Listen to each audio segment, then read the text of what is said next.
નમસ્કાર ખેડૂત મિત્રો, હું મેહુલ રામાણી સંકલ્પ એગ્રો સેન્ટર જસદણ વતી આપનું હાર્દિક સ્વાગત કરું છું. આજે આપણે ખાસ એક પ્રોડક્ટ વિશે વાત કરવાની છે કે જે માઇકોરાઇઝા કરીને એક ખાતર આવે છે. માઇકોરાઇઝા ખાતરનો ઉપયોગ શું હોય છે?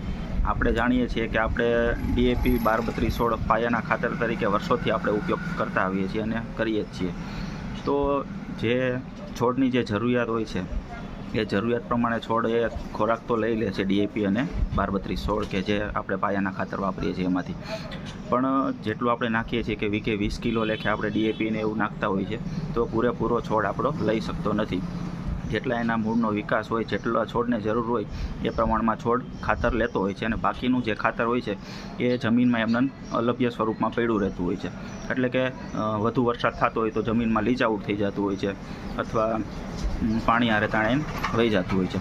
તો ખાસ આપણે આજે વાત કરવાની છે એક માઇકોરાઇઝા કરીને ઓર્ગેનિક ખાતરની.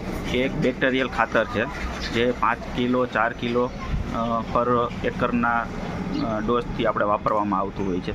તો આપણે અત્યારે વાત કરીએ કે મિરેકલ કરીને 5 કિલો પર એકર મિરેકલ કરીને ખાતર માઇકોરાઇઝા આવે છે, જે જમીનમાં 5 કિલો પર એકર લેખે આપણે નાખવાનું આવે છે. તેનું મુખ્ય કામ શું હોય છે?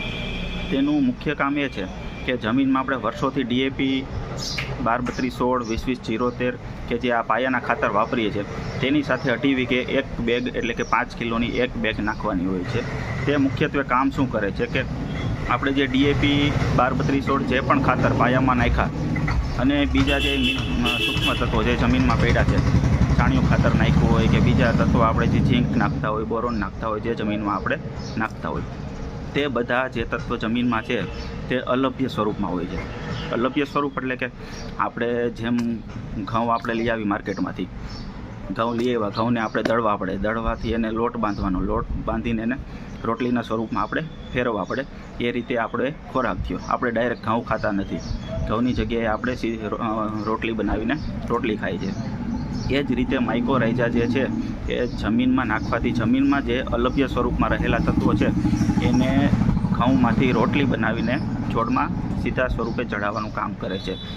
એનો અર્થ એ થાય કે જમીનમાં જે અલભ્ય તત્વો પડ્યા છે, DAP, યુરિયા, જે તત્વો પડ્યા છે એ બધાને છોડને જે જરૂરિયાત છે એ પ્રમાણે છોડને એ તત્વને ફેરવીને છોડના મૂળનો સફેદ તંતુમૂળનો વિકાસ કરીને છોડને લેવામાં મદદરૂપ થાય છે. એટલે કે છોડના સફેદ મૂળનો વિકાસ થાય, સફેદ મૂળનો વિકાસ થાય એટલે છોડ વધુમાં વધુ ખોરાક લઈ શકે. એટલે કે વાતાવરણની જે વિપરીત પરિસ્થિતિ હોય, માનો કે ક્યારેક વરસાદ વધુ પડ્યો હોય, તો એ વરસાદ વધુ પડ્યો હોય એના સામે છોડ તણાવમાં આવી જતો હોય છે, તો એ તણાવ સામે છોડને રક્ષણ આપે છે.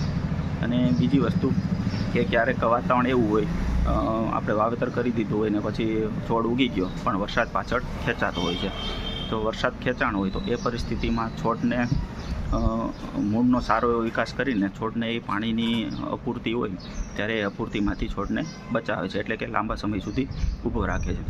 તો ખાસ અત્યારે પાયામાં DAP 12-32-16 કે જે ખાતર વાવતા હોય તેની સાથે મિરેકલ 5 કિલો પર એકરનો અચૂકને અચૂક ઉપયોગ કરવો, જેથી આપણા છોડનો સારો ઉગાવો, મૂળનો સારો વિકાસ અને જે જમીનમાં રહેલા ખાતર છે તેને અલભ્ય સ્વરૂપમાંથી લભ્ય સ્વરૂપમાં ફેરવી છોડમાં ચડાવવાનું સારામાં સારું કામ કરે છે. એટલે કે આપણો છોડ મજબૂત બને છે. આપણો પાયો જે છે, ખાતર તો આપણે ભરીએ છીએ પણ ખાતરનો સારો ઉપયોગ કરાવવાનું કામ એક માઇકોરાઇઝા કરતું હોય છે.